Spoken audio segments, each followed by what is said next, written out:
Now, what if the reason your podcast isn't growing has nothing to do with you getting more reach and exposure onto your show, and more to do with the psychological blind spot that affects 90% of business owners and experts with podcasts? After interviewing and coaching 400 plus podcasters and helping hundreds finally break through growth plateaus, I've identified 3 key elements every podcast needs in order to grow, and why obsessing just over reach alone actually keeps you stuck with slow and stagnant growth.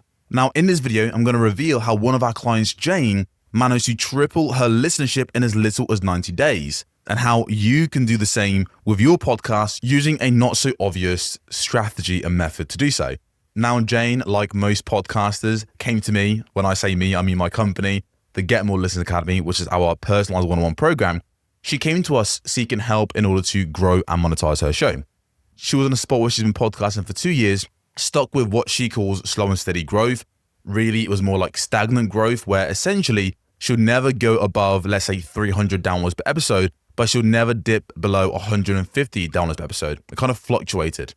And she's been stuck there for a year or two. Now, of course, Jane, like most podcasters, came to us thinking that their big issue and the reason why her podcast wasn't growing was because she wasn't getting enough exposure onto her podcast, that her content was great. She hasn't got to work on that. That was more of the fact that, she didn't know how to get more reach for the show. And this is a story I hear far too often, where most podcasters, and you, if you're, in a spot where your show isn't picking up traction, you're probably coming to the conclusion that, well, it's because you need more exposure on the show.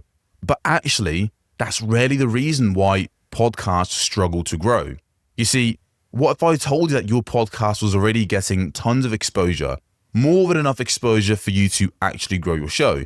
You probably shrug, be like, dude, what the hell are you talking about? I know my content is good. I'm having meaningful conversation. It's not just fluff. Like, when I do get feedback, people tell me how it's awesome. Dude, I just need more reach and need more exposure. That's exactly what Jane thought as well. But the thing is, if you've been posting valuable content consistently on Apple and Spotify for years, it means that you're on Apple and Spotify where exposure actually is. People go to Apple and Spotify to find shows. Now, you might not be ranking super high, but people are definitely finding your podcast. If you currently have a bunch of listeners who you don't know where they came from, like you might be at 100 downloads per episode, maybe 1,000 downloads per episode, maybe 10,000 downloads per episode, and you're not sure where they came from, well, it means that you're getting exposure from somewhere. If you've been posting and promoting your podcast on social media, I'm going to take a wild guess and say that you have been promoting on social media. Maybe you've been posting promotional clips online.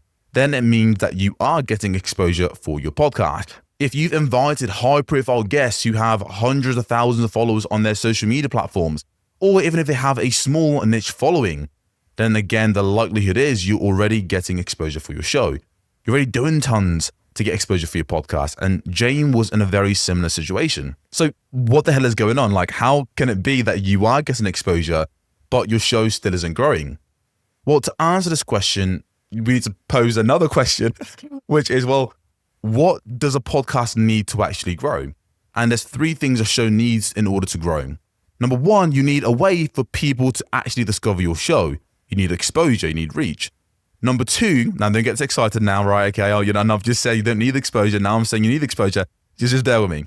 The second thing that every podcast needs is you need to have a show that's positioned in a way that turns more of the right listeners into a first-time listener. Meaning, again, you need to turn a stranger who has never heard of you before into a first-time listener of your show. You need them to convert. Obviously, you need them to click play and download the episode. If not, they're not a listener, right? And then the final piece is you need that listener coming back for more. Meaning, if they just listen to one episode and then bounce, or if every single one of your listeners listen to one episode and then bounce, you're never going to grow month after month after month if you can't keep listeners coming back for more. It doesn't work. The same way that if you own, let's say, a subscription site, and every single month you have 100 people who pay $10 to, work with you, and then the next month, those same people all leave, and then you have new 10 people join. It's like, yeah, great, you had 10 people this month, but the equal number left, and then equal number come in again. You kind of find yourself in a spot where you've kind of just plateaued. Again, stagnant growth. That's the same with your podcast. If people are coming, listening to an episode, and then leaving just as fast, and then new people are coming and leaving, it's like this filtration system where you're not really building up a listenership or a fan base. You're just having new people come in and leave. So like I mentioned, you need to have all three. You need exposure for your podcast. You need to be able to turn that exposure into the first-time listener, and you need the ways to keep those listeners coming back for more. Now, the majority of people obsess over getting more exposure on their show, meaning posting on social media, getting high-profile guests onto your show, or the things you're probably doing that isn't helping you grow. And the reason it's not helping you grow is because you're missing these two vital pieces. All the things a new listener would see, meaning like the front-facing assets, your cover art, show names, your description, episode titles, all of those things play a role in whether or not someone clicks play and listens to your show. Then the other thing that people tend to completely miss entirely is, again, that retention. How do we get more listeners coming back for more? If you can't get more listeners who discover your show to stick around and become fans of your podcast and binge your content, it's going to be a very, very uphill battle trying to grow your show.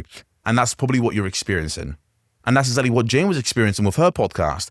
Look, she was getting exposure onto her show. However, she struggled to get new listeners coming back for more. Now, how the hell did we find this out, and how can you find out whether or not this is the problem that's slowing you down? And I want to make this very clear.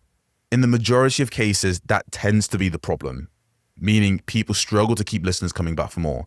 Now, it's not because your content is bad or not good quality. For Jane, her content was actually fantastic.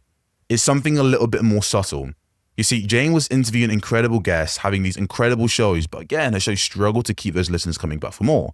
And when she did come to us, seeking to grow her podcast and take it to that next level, the first thing that we do with any client is we audit the show. We kind of look at the intro, outro, the title of the show, the current positioning, how it's being presented, the cover art, all of the elements that are determining, again, whether the show is able to grow or not. And one thing that we quickly noticed about Jane's podcast was, again, she was getting tons of people clicking play on her show. But when we looked at her retention time, meaning on average, how much of her podcast content does the average listener consume? Now, you might be familiar with the term retention time by YouTubers. That's a very common thing on YouTube. But we also have the exact same thing for podcasts. But most podcasters are totally unaware of it. And the likelihood is you might be unaware of it. But the retention time, again, really is on average, how much of your content are your listeners consuming? This is very important. Let's say, for example, you have a podcast episode that is an hour long. Now, let's say the majority of people are only listening to 30 minutes of that episode. That means you have a 50% retention time, which is actually a bad thing.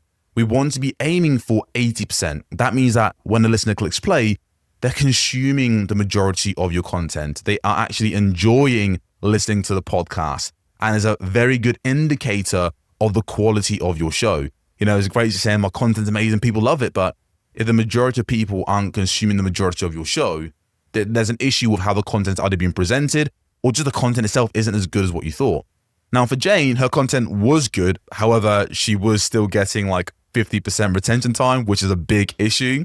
And why this is an issue is because it meant that she could have the best content on earth.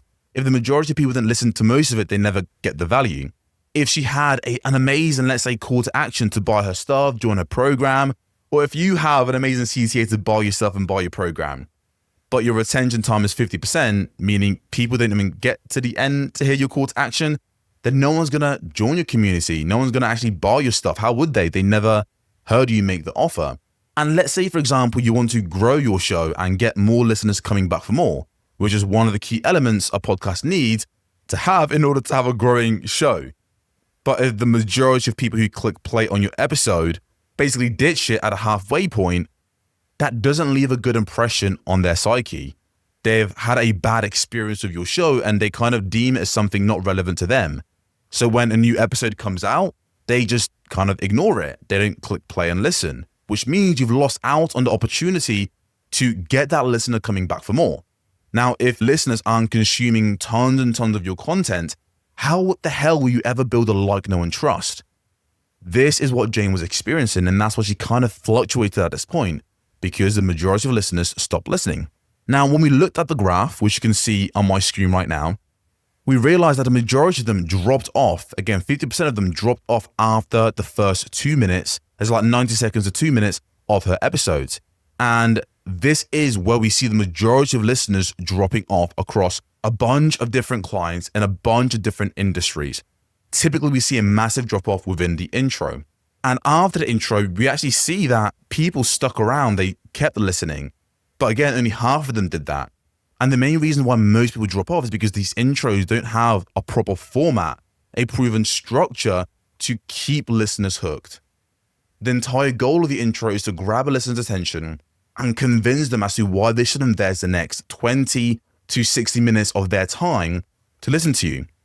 Especially if it's a new listener who doesn't like, know, and trust you yet. They're not going to give you the time of the day if you don't tell them exactly why they should listen to your show. Now for Jane, she fell for the common traps that most podcasters fall for and the mistakes that most podcasters make in their intro that repels the exact listener they've worked so hard to get to click play on their show. And these were the mistakes that she was making that you should absolutely avoid. And then what I'm going to do, I'm going to share with you literally the perfect 3-part intro framework that's proven to work, that helps our clients, that helped Jane double her retention time, getting her up to that 80% mark, and triple her listenership in as little as 90 days. So what are these mistakes to begin with? Well, the first mistake is having a long-ass, boring intro where you kind of go over the guest name, what they're all about, yada, yada, yada. Look, if that person's clicked play on the episode, they don't need a long dialogue and a long biography of the actual guest. They just need to be told as to why they should keep listening, why that guest is worth listening to. That's the first thing. The second thing for Jane is she had a bunch of ads at the start because she wanted to do a promotion. But again, it put off a bunch of new listeners because I don't know about you, but I don't really like clicking play on a title that I'm eager to listen to. And the next thing that I get is just a bunch of ads. It's not the most valuable proposition, especially for the new listeners who've just clicked play and discover you for the first time. So what do? They bounce. And then finally, simply put, her framing was completely off. She had these teasers that were just way out of context. A lot of clients have teasers, but when the teaser's out of context, it doesn't really build enough interest or intrigue. If you had a massive team and you were like Stephen Bartlett and you made it all elaborate, then go for it. But the likelihood is just you, maybe your producer, and you don't have scientists in the background working on the perfect maxing out retention and intrigue and getting people's dopamines and brains fixated on your content. These are the mistakes that people often make that repels new listeners. So what format should you use? How can we fix this issue? Well, here's the exact format we used with Jane that helped her double her engagement, double her retention time, and triple her listenership in as little as 90 days, and how you can do the same. So there's the intro format that we encourage our clients to use, and every time that they've used it, it tends to work. It tends to increase their listenership. So here's what it looks like. You have your initial hook right at the very start of the episode. This is what someone will hear as soon as they click play on Apple or Spotify. Then after your initial hook, you have your repeated intro plus tagline. So this really is kind of the repeated part of your show, the jingles and all that bells and whistles. That's that part, right? And then we have the open loop hook. That's the third part. This might sound like mumbo jumbo to you at this point. So I'm going to break down each of these, why we have each there, why you can't afford not to have them, and the intention behind each point, and showing you how this will massively increase your retention time and fix whatever growth issues you might be facing right now. So the first part is your initial hook. The entire goal of this is to state exactly what this listener is going to gain from listening to this entire podcast. Again, the goal is to convince them as to why they should spend time with you. Now, what we do is we simply just read out the name of the actual episode they clicked on. We don't get a clip, no, we just say exactly what they're going to discover. And that goes something like this. In this episode, you'll discover how one of our clients, Jane, tripled her podcast listenership using this weird, proven intro format. And of course, how you can do the same. That will be the initial hook. Someone sees the title, they're obviously intrigued, they click play, but you just want to validate they're in the right place. So just state the exact hook of the episode. Give them a promise they want to discover more about. Then the second part is the repeated intro. If the initial hook is to sell the listen of the episode, the repeated intro, your jingle, is to explain what your entire show is about. That's the tagline. So literally having a sentence, a single sentence that describes who your show is for and what your show does for that particular person. Now, what this will do if they're a new listener, number one, the initial hook is going to sell them on the episode. But the repeated intro and the tagline, that's going to sell them on your show. Because if it's their first time listening to your podcast episode, we want them to know, hey, by the way, my entire podcast was made for you. So here's how we do it for our show. Hello and welcome back to Why Your Podcast Isn't Growing. By the way, that's the name of our podcast. A podcast helping entrepreneurs and experts turn a slow growth show into a fast growing, profitable ROI podcast. That's it. We just state exactly who the show's for, entrepreneurs and experts, and what it helps them do. Turn a slow growth show, which is our listeners we're trying to target, into a fast growing, profitable, positive ROI show, which is the desired outcome our audience wants. And that's a promise of our entire show. They get that in a sentence. And then the final part, the open loop hook, we simply state 3 very clear benefits they're going to gain from listening to the entire episode. And it goes something like this. So in this episode, you'll discover this weird trick Jane used to triple her listenership in as little as 90 days and how you can do the same. Why more exposure won't help you grow your show if you're missing this one vital element when it comes to podcast growth and monetization. And finally, I'm going to reveal a 3-part simple intro format that most new and experienced podcasters totally miss that repels the exact listeners you're working so hard to attract. All of that are all connected. We start with the initial hook, grab their attention, and sell the particular episode that they've clicked play on. We validate why it's worth their time. We then move on to the actual repeated intro, selling our entire show, getting them excited that they've just discovered a podcast that was exactly made for them. And then finishing off with the open loop hooks, 3 very specific benefits that are going to gain from sticking around. Look, in order to grow your podcast, there are tons of different pieces and things that have to come into place to grow the show. It's not just as simple as getting exposure onto your podcast and things magically blow up. I wish that were true, but just from my own experience and working with over literally interviewing and coaching 400 plus podcasts over the last 5 years, I know that's not the case. There are subtle shifts and changes you can make to your show that has massive reward in terms of growth. And there are a lot of blind spots that you might have that are currently slowing your show down that you might not be aware of. That's why we help entrepreneurs and experts with shows grow on a one-on-one basis, because let's be honest, like podcasting is not the easiest thing in the world. Like there's not a lot of good information out there. And also when it's just you, maybe a small team, maybe you and your VA or your co-host, it's not easy, right? It's not easy trying to grow the show. But I want to let you know that it is worth it. Like it is going to be worth it, that you're probably way closer than what you think. If you've been stuck at a spot for 1 or 2 years, maybe 3, maybe even 4 years with your podcast, and you're kind of just fluctuating, I hope this has shared some insight that can help you unlock that next level of growth. I hope you can see that there are tons of different things and areas you can fix and still improve on to take your podcast to that next level. And I want you to know that you will get there and it is absolutely worth it. You just need to have the right strategy in place to help you grow your show. Now look, with that being said, I hope you've enjoyed this episode. If you did, just leave a like and a comment down below, and I'll catch you in the next one. Peace.